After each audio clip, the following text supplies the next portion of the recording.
Rebels' last stand is for Zawiya. They are losing big time.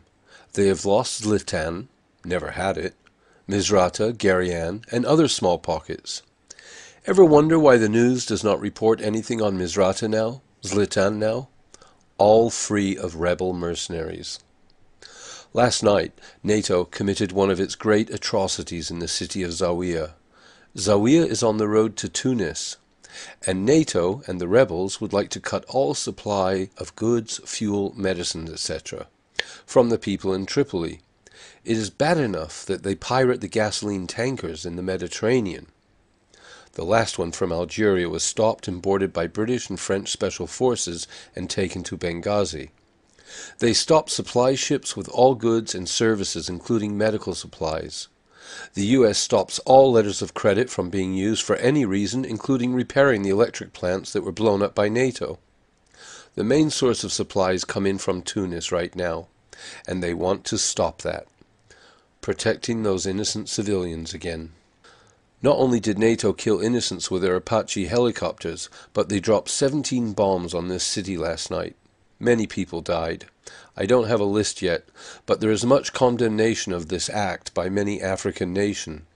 This stuff is never put out in the news. The part of the city that was bombed was called Meher.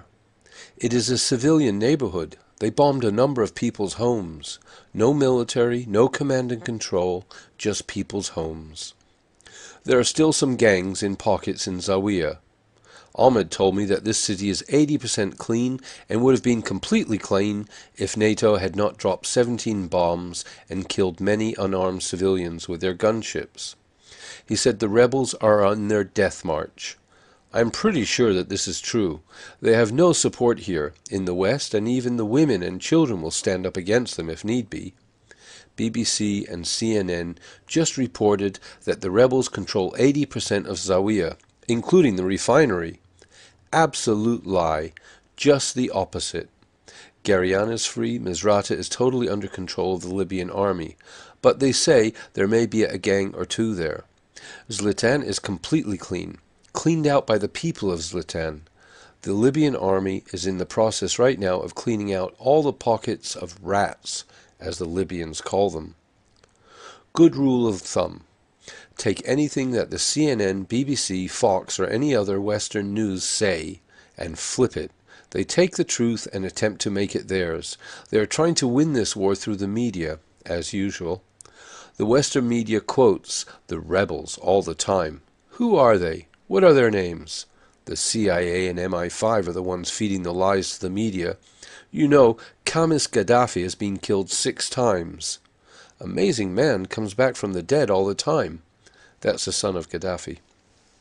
I'm going to put my opinion below. I was asked the question, did I think Libya will fall if they kill Gaddafi?